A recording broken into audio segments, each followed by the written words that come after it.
Hey guys, Delise here, back in the Clear Cut kitchen. This is my real kitchen. This is not an AI background. Yes, I designed it myself, and my husband helped me do the labor.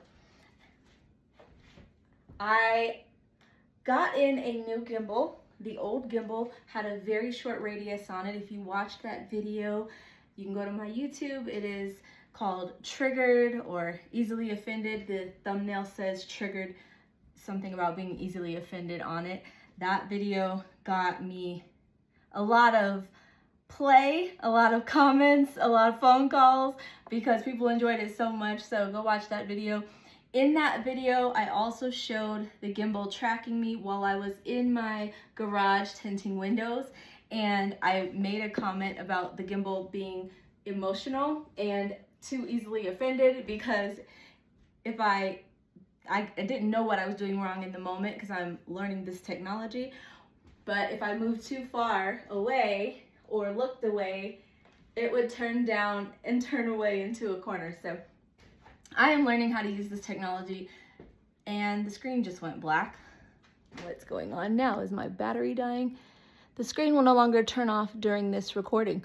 Well, that's good to know. Why did you turn off at all? So that's the point I was just about to make. So the first gimbal unboxing video was the iSteady V3 by Hohem. It had a very short tracking distance on it. It was emotional. I say it was easily offended. It literally would do this. Yes, without the sound effect. This is an upgrade. That was a mid-tier. This is a higher level. The Insta360 Flow 2 Pro Creator Kit. This has more of like a 10 to 15 foot, don't quote me that exactly, but it definitely has a farther radius on tracking whatever object you're tracking. Dog, pet, person, multiple people. The other one did the same, except my experience was that you couldn't get further than about 4 feet from it before it would just completely turn away and tuck into a corner. This one is tracking me. My husband was playing with this the other night with the grandkids here and was getting upwards of, I don't know, I'm really bad at measurements, 12 to 15 feet away from the camera, and it wasn't dropping. I have left my dirty dishes on the sink for you to prove that this is not an AI background. And I see the camera getting dark again. What is going on there?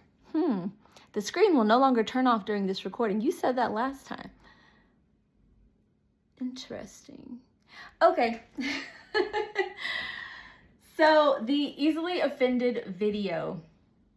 Sorry for disappointing you on this unboxing, but I am not an unboxing tech person. I am learning how to use this tech to do what I do here, which is talk about marriage and life and helping us all to do life better. I have a marriage book out called Growing into a Mature Marriage. It is on Amazon by yours truly, Delise Collins, along with some other little book projects, coffee table books that are on there. A funny one and a political one. You can call it satirical if you want to. Get it, read it, see how you feel. Leave your honest review. Tomorrow is my birthday, and my husband asked me, what do I want for my birthday? And my answer was for you to turn your phone off for the whole day. So that's what a marriage gift might look like if you work side by side with your husband and he's a busy man with a lot of friends and family on top of business, people calling for business. And you've been married 27 years. It'll be 27 years in March, and today is January 12th. So for my birthday, if you're watching this video and your family or friends, or you want some tint, the phone will not be answered for one day. I think you can survive without my husband for one day, can you? We're okay, we're alive. But that was my request for my birthday present, is his full attention for one day. I think that might be my birthday request from now on, moving forward. I got really smart with that one. So speaking of gift giving, we had written a blog years ago called Surprise, I Don't Want That. So I'm gonna talk a little bit about buying people gifts that you want them to have as opposed to getting them what they want. This ties into the topic of being offended and how being easily offended makes us immature, in that it could be very offensive when you buy someone a gift and they actually display or show or say, I didn't want this. So some people's opinion is that that person is shallow, self-centered, ungrateful. And some people's opinion, my husband's, is that that person knows what they want and they're wise enough to communicate their needs. I learned this about him the hard way. It was a Valentine's Day over 20 years ago. I did something that I thought was really cute and fun, something that I would have enjoyed, right? So what we call we call these gifts selfish gifts. When you don't ask a person specifically what they want and you buy them something you think they need or would enjoy. The camera keeps going dark, so I'm still learning how to use this tech. But as you can see, it's following me pretty well. So that's really cool. I think it might even go like full 360. Whoa, look at that. So cool. Woo. You can see my lighting here. Yes, 360. That is a huge improvement. Ooh, don't drop me now, don't drop me. Let's see, I'm getting a message. Mobile phone is not centered. Please adjust the position of the magnetic phone clamp. So once I made it all the way over here, it got upset and it wants to drop me. Don't drop me. Come on. So right now I'm working on getting it to start tracking again. Nope. So this technology is really cool, but the learning curve can be steep if you are not a technical mechanical person like me. I'm not mechanical. Drives my husband crazy because it'll be the smallest things, like trying to turn this thing on. He's like, did you read the instructions? I'm like, yes, but there's a red button, and I have grown up that red buttons mean on and off. The red button on this does not mean on and off. It means start recording. So what was I talking about? I was talking about gift giving selfish gifts. If you buy something for your spouse or anyone for that matter, and you didn't ask them what size, what color, what finish, what smell, specific, and that person ends up regifting it or is disappointed or says something like what my husband said to me on that Valentine's Day over 2 decades ago, was I would have preferred a motorcycle helmet and you just spent $200 on crap. I was so hurt. My feelings were so hurt. And other couples that we're friends with now, they're like, oh, you should surprise him with this. And oh, you should surprise her with that. And we're like, no. We do not do surprises in this marriage, because surprises lead to hurt feelings. And the person trying to surprise the other person ends up the person surprised. So now if you get a surprise, it's because the other person asked specifically what you want and got you what you wanted for whatever, anniversary, birthday, just because. So that ties into the previous theme that I was talking on in the video that you guys really liked about being offended. I was speaking to birth order and family dynamics and allowing your offense to shine a mirror and hold up a mirror or shine a light inward to say what in me mirrors what is offending me, because that is the purpose of offense.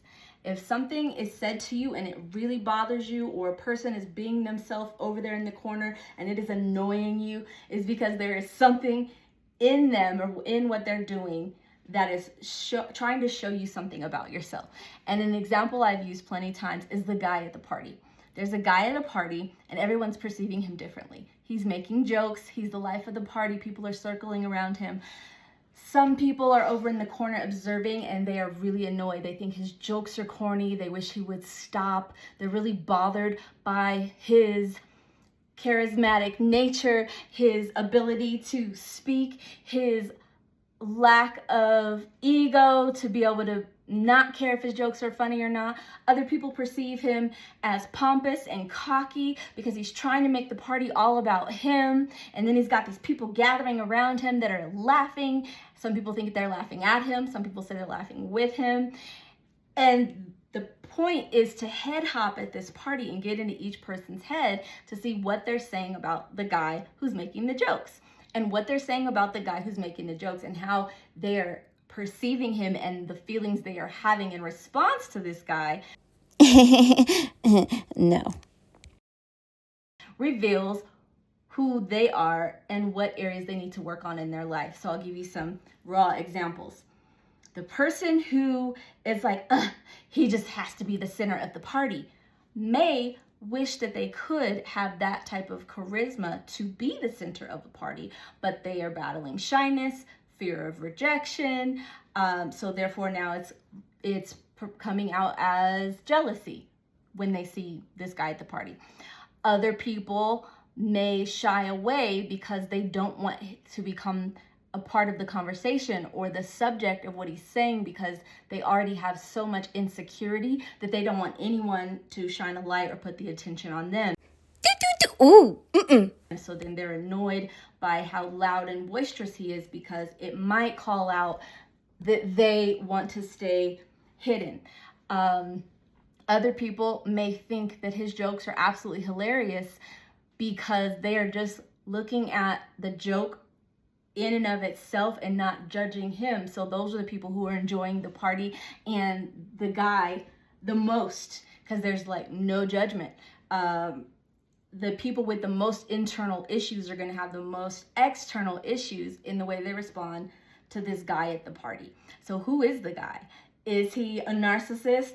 Is he just a nice guy? Is he a really good comedian? Or is he like a corny dad with corny dad jokes? That's all going to be based on perception, based on all the observers and their own issues within their own heart. So that was a few issues I hit on in this video, because that's why I make videos, to help us all life a little better. I plan to be doing something productive the next time I make a video, so you have something to watch aside from just staring at me. That can be a little boring.